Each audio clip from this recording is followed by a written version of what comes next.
तो गाइस मैं हूं अंकित और आप दिख रहे हैं रेसलिंग फैंस नेटवर्क। तो भाई एक और मंडे नाइट रॉ का एपिसोड हो चुका है खत्म। आखिरी एपिसोड था भाई सैटरडे नाइट्स मेन इवेंट से पहले। आपको कैसा लगा कमेंट करके बताइए, मैं वीडियो के एंड में आपको बताऊंगा। लोगन पॉल भाई शो को शुरू करते हैं एंड एक भयंकर हीट के साथ में मंडे नाइट रॉ चालू करना था डब्ल्यूडब्ल्यू वालों को। तो लोगन पॉल आते हैं, प्रोमो चालू करते हैं, फैक्ट की बात करते हैं। कहते हैं कि फैक्ट ये है कि सैटरडे नाइट्स मेन इवेंट में मैं वर्ल्ड चैंपियन बन के निकलूंगा।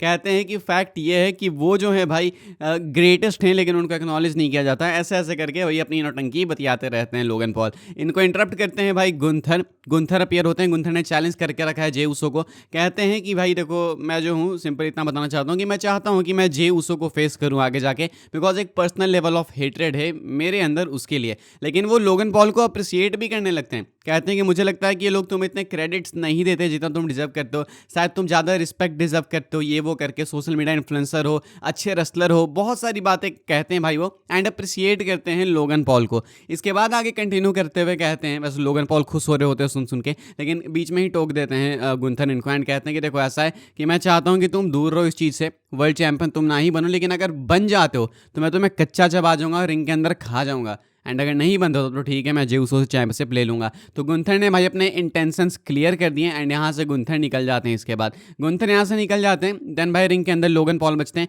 कहते हैं कि तुम ऐसे नहीं जा सकते मुझे छोड़ के, मतलब यहाँ पे मेरे तरफ अपने पीठ को घुमा के तुम भाग नहीं सकते यहाँ से। लेकिन इनको नहीं पता था भाई कि इनके पीठ के पीछे कोई और था। इनके पीठ के पीछे जे उसो होते हैं। जे उसो सुपर किक लगाते हैं लोगन पॉल को, अपर हैंड लेते हैं शो के स्टार्टिंग में।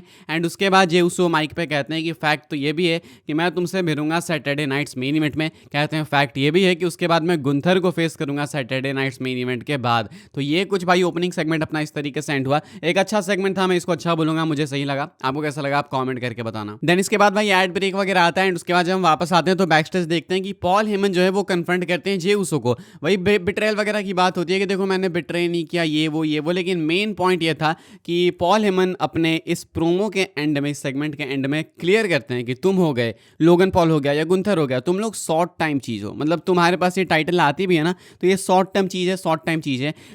Actual long term plan Seth Freakin Rollins के लिए है एंड वो बनेगा world heavyweight champion actual long term के लिए। तो यहाँ पे पॉल हेमन ने भाई थोड़ा कंसर्न कर दिया जे उसो को एंड साफ साफ बोलते हैं कि जो मेन प्लान है वो यही है एंड यही इंप्लीमेंट होगा। Seth Rollins is the next long term champion, तुम सब शॉर्ट टर्म के लिए हो। देन इसके बाद हमें ट्रिपल थ्रेट मैच देखने को, सॉरी ट्रिपल थ्रेट नहीं, वो थोड़ा सा बाद में, हमें टैग टीम मैच देखने को मिलता है। ये मैच होता है भाई AJ Styles and penta versus Finn Balor and JD McDonagh का।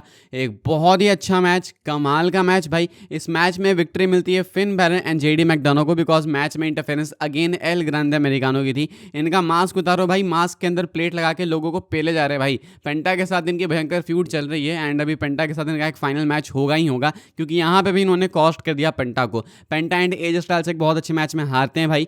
Finn Balor and JD McDonagh को जजमेंट डे के लिए विक्ट्री मिली। तो एक बहुत ही मजेदार मैच था, आप देखो आपको मजा आएगा। अगेन इसके बाद हमें एक बैकस्टेज सेगमेंट देखने को मिलता है। पता नहीं भाई कितने सारे बैकस्टेज सेगमेंट्स इन्होंने डाल के रखे थे। सेथ रॉलिंस कन्फ्रंट करते हैं लोगन पॉल को। सेथ रॉलिंस लोगन पॉल के पास आते हैं, कहते हैं कि देखो मतलब मेरे अंदर तुम्हारे लिए थोड़ी सी रिस्पेक्ट है, तो आई बिलीव कि हमारे म्यूचुअल रिस्पेक्ट होगी।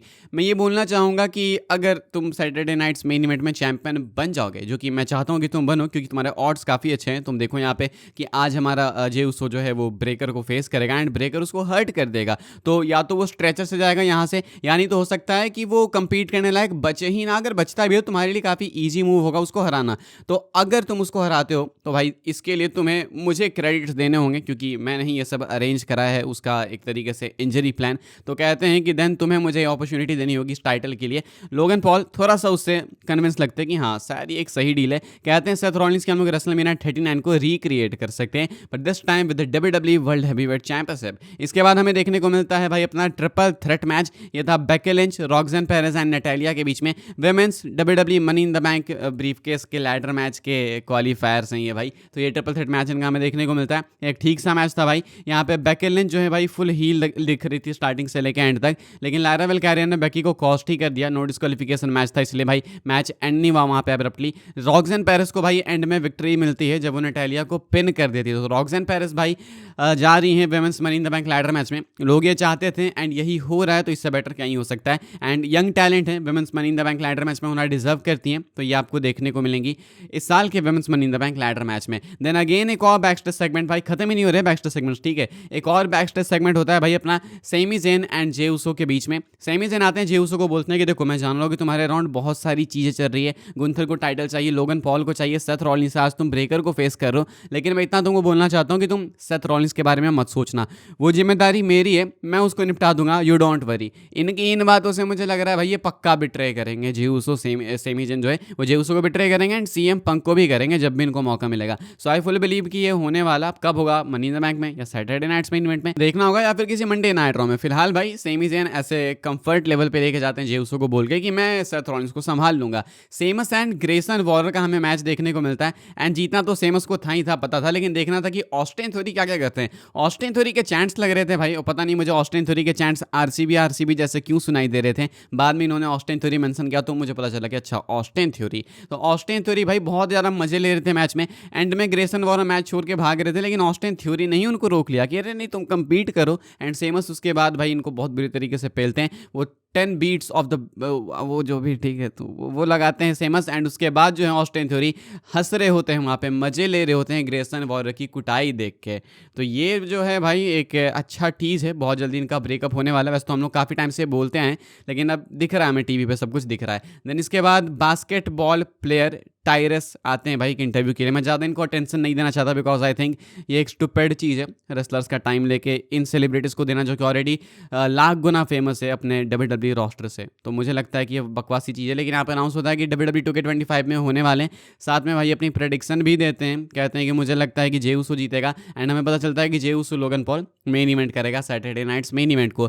अगेन एक और बैकस्टेज सेगमेंट आता है भाई, सेथ रॉलिंस कन्फ्रंट करते हैं इस बार गुंथर को। एंड गुंथर से सेथ रॉलिंस तो नहीं डरने वाले हैं भाई, कहते हैं सेथ रॉलिंस की बिलीव मी, तुम अगर जे उसो को हरा के आते हो ना तो दिक्कत है तुम्हारे लिए, बिकॉज तुम बनोगे टारगेट एंड मैं आऊँगा उस टाइटल के पीछे। गुंथर कहते हैं कि मैं अभी यही विश करता हूँ, मैं भी चाहता हूँ कि यही हो, मैं चाहता हूँ कि तुम आओ मेरे पीछे और फिर देखते हैं। तो यहाँ पे भाई एक हीटेड सेगमेंट था ये। देन इसके बाद अगेन एक और ट्रिपल थ्रेट देखने को मिलता है भाई हमें, रिया रिप्ली, जोई स्टार्क एंड कायरी सेन का। Again women's money in the bank क्वालिफायर्स भाई, लेकिन ज़्यादा देर तक ट्रिपल थ्रेट टिकता नहीं है बिकॉज एक अनफॉर्चुनेट इंजरी आ गई है जोई स्टार्क को। मैच के स्टार्टिंग मोमेंट्स में ही भाई ये ड्रॉप किक लगाने जाती है रॉक्सन पेरेस को। एंड जिस तरीके से भाई इनका नी मुड़ा है, मैं देखना भी नहीं चाहता भाई बार बार, तुम ये देखो फोटो, ये नी बिल्कुल उल्टा ही मुड़ गया। एंड जिस तरीके से वो चिल्ला रही थी भाई, वो पेन फील हो रहा था। इसके बाद से इनको डॉक्टर्स लेके जाते हैं, इंजरी अपडेट मैं आपको न्यूज़ वाली वीडियो में बताऊंगा। एंड मैच ये सिंगल्स मैच बन जाता है, तो डेफिनेटली प्लान्स यहाँ पे चेंज हुए। एंड कायरी सेन को एंड में पिन होना पड़ा बिकॉज रिया होगन तो हार नहीं सकती, कायरी सेन पिन होती है रिटर्न के बाद। एंड ये एक अनफॉर्चुनेट सी चीज़ हुई मैच में, एक्चुअली दो अनफॉर्चुनेट सी चीज़ हुई, एक तो कि जोई स्टार्क इंजर्ड हो गई और एक कि रिया होगन जीत गई। ये दो अनफॉर्चुनेट चीज़ हुई, तीसरी भी काउंट कर सकते हो कि कायरी सेन पिन हो गई, लेकिन वो चेंज ऑफ प्लान है, वो तो समझ आता है। देन इसके बाद भाई हमें देखने को मिलता है एक जजमेंट डे का बैकस्टेज सेगमेंट, जहाँ पे फिन बैलर भाई इंट्रोड्यूस कराते हैं रॉक्सन पेरेस को जजमेंट डे से। हमने देखा कि पिछले कुछ हफ्तों में बैकस्टेज बात कर रहे थे रॉक्सन पेरेस से फिन बैलर, एंड इस बार जजमेंट डे को इंट्रोड्यूस करा ही देते हैं इनसे। जजमेंट डे खुश नहीं थे बिल्कुल इस चीज़ से, वो कह रहे थे कि लिव मॉर्गन खुश नहीं होगी, लिव मॉर्गन अभी है नहीं भाई, आज के लिए एडवर्टाइज थी लेकिन वो आई नहीं। रॉक्सन पेरेस भाई इनको थोड़ा सा कन्विंस करती हैं डोमिनिक एंड कार्लिटो को, उनके लिए गिफ्ट्स लाके डोमिनिक को मिठाइयाँ दी एंड कार्लिटो को सेव दिए। रकील रॉड्रिगेज इस चीज़ से खुश नहीं थी। फिन बैलर कहते हैं कि देखो डोमिनिक को संभालने के लिए, डोमिनिक के बैक को कवर करने के लिए मैं, कार्लिटो, जेडी मैकडोनाल्ड तो ही है, लेकिन लिव मॉर्गन एंड रकील तुमको संभालने के लिए भी तो कोई चाहिए ना, तो वो है रॉक्सन पेरेस। ऑफिशियल मेंबर नहीं है, लेकिन हाँ बस यहाँ पे रहेगी एक एक्स्ट्रा लेयर ऑफ सेफ्टी के लिए।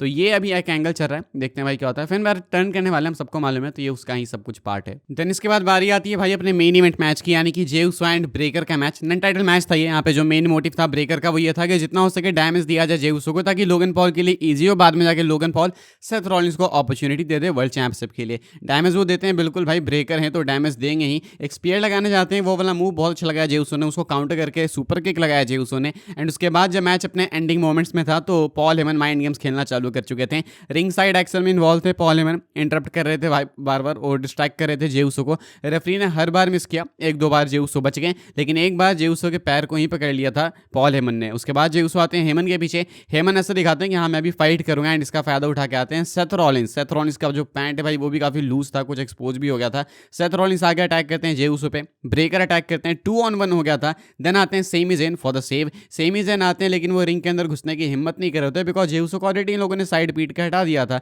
तो अगेन ये 2-on-1 था। लेकिन यहाँ पे आते हैं best in the world CM Punk. 2-on-2 हो गया इनका मैच, होगा सैटरडे नाइट्स मेन इवेंट में। CM Punk and Sami Zayn आके अटैक करते हैं इन दोनों पे। एंड में अपर हैंड मिलने लगता है वापस से ब्रेकर एंड सेथ रॉलिंस को, लेकिन बाद में पता चलता है कि किसी को अपर हैंड नहीं मिला भाई। ये क्राउड में चारों के चारों भिड़ रहे थे एंड शो वहीं पे खत्म होने वाला होता है। इधर जे उसो रिंग में थे, वो टाइटल ऊपर उठा रहे थे। अगेन वन लकी पंच या फिर बोलो वो सिंपल सा पंच लोगन पॉल का जे उसो को लगा एंड अगेन लोगन पॉल को अपर हैंड मिला। तो इस तरीके से शो एंड होता है एंड सही तरीके से इन्होंने एंड किया। जो अपना मैच है लोगन पॉल जे उसो का वो भले प्रेडिक्टेबल है, लेकिन जो अपना सामने टैग टीम मैच है वो काफ़ी अनप्रेडिक्टेबल है एंड इसके लिए इन्होंने आज किसी को अपर हैंड नहीं दिया उस वाले मैच के लिए। देखो तो वो अच्छा लगा मुझे। फिलहाल मंडे नाइट रॉ का अगर रेट करना हो तो 10 में से मैं इसको 7 की रेटिंग्स दूंगा। आप कितना दोगे कमेंट करके बताना। वीडियो पसंद आए तो वीडियो को लाइक करें, शेयर करें एंड अपडेट्स वाली वीडियो में मिलूंगा मैं आप सब सीधा। तब तक के लिए good bye, thanks for watching.